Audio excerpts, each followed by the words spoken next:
माझं कौतुक सर्व नेहमीच होत असते, कारण की टीम लीडर म्हणून परिवारामध्ये आमचे पूर्ण संस्थेचे कर्मचारी आहेत. आमच्या 22 मॅडम आहेत, त्या म्हणजे आता सामूहिक लग्न असतात तर ते पूर्ण जबाबदारी त्या सांभाळतात. पूर्ण अनेक शिक्षक आहेत, कर्मचारी आहेत. या सर्वांचा उल्लेख आहे, म्हणजे या सर्वांचा उल्लेख केलाच पाहिजे. पण तो आणखी एक महत्त्वाची गोष्ट मला करायचं तो माझ्या परिवाराचा, की मी स्वतःला खूप भाग्यवान समजतो की मला 2 भाऊ जे म्हणजे आम्ही 3 भाऊ आहोत आणि माझ्या प्रत्येक ॲक्टिव्हिटीसाठी ते सर्वजण तयार असतात.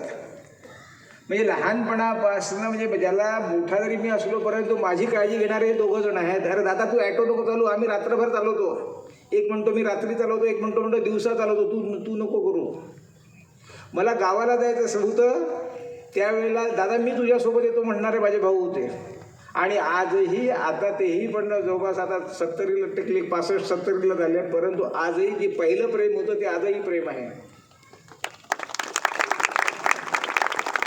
त्यानंतर पूर्ण परिवारामध्ये आता आमच्या घर जसं मगाशी सांगितलं की आमच्या परिवारामध्ये आम्ही 3 भाऊ, 5 मुलं, 7 मुली.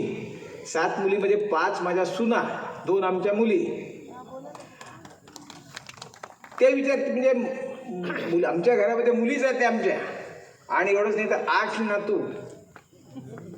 हे सर्व वागत असताना प्रत्येकजण आमच्या या सर्व सोशल ॲक्टिव्हिटीजमध्ये मदत करतात. म्हणजे आता नारायण सेवेचं कौतुक माझं होऊन राहिलं, पण नारायण सेवेचं कौतुक माझं नाही आहे. पण जेव्हा पैसेच ते आणले लोकांनी, कारण माझ्या स्वभावानुसार मी नाही गेलो लोकांकडे, तर कित्येक वर्ष स्वतःच्या शेतीतून आलेलं धान्य हे त्या नारायण सेवेमध्ये आमच्या रामने आणि सारंगने लावलेलं आहे.